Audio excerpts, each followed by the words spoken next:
తెలంగాణ రాష్ట్ర వ్యాప్తంగా ఉన్న పెన్షన్దారులందరికీ కూడా నమస్కారం అండి.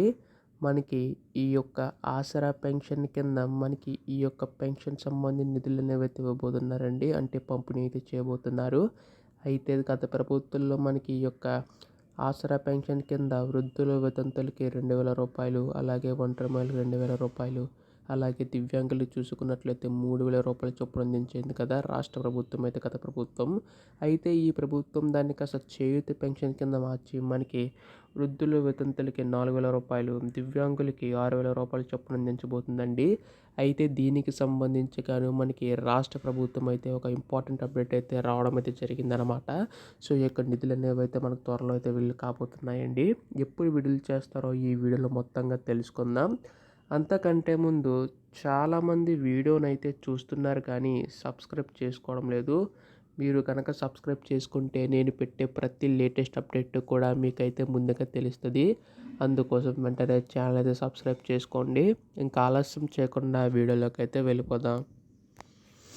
సో తెలంగాణ రాష్ట్ర వ్యాప్తంగా ఉన్న పెన్షన్దారుల కోసం రాష్ట్ర ప్రభుత్వం అనేక పథకాలు అనేది తీసుకొచ్చింది కదండి. అందులో భాగంగానే మనకి ఈ యొక్క ఆసరా పెన్షన్ కింద మనకి నగదు అయితే నమోదు చేయబోతుంది అనమాట. అంటే విడుదల చేయబోతుంది.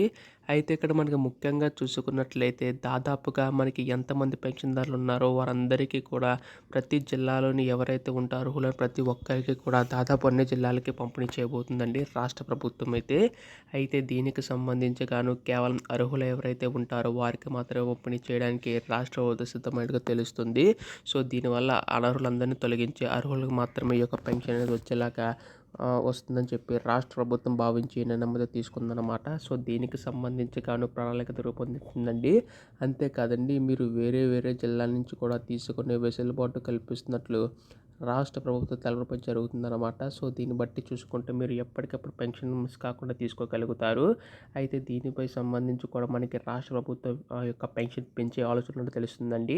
మనకి సంక్రాంతి తర్వాత దీనిపై కూడా మనకి జీవో విడుదల చేసి అధికార ప్రకటన చేసే అవకాశం ఉందన్నమాట. అయితే రేపు ఎల్లుండిలోగా మనకి దీనిపై ఏదో ఒక అప్డేట్ వచ్చే అవకాశం ఉందండి. ఇటువంటి అప్డేట్స్ అన్నీ కూడా మిస్ కాకుండా వెంటనే తెలుసుకోవాలనుకుంటే ఛానల్ అయితే సబ్స్క్రైబ్ చేసుకోండి. ధన్యవాదములు. జై హింద్.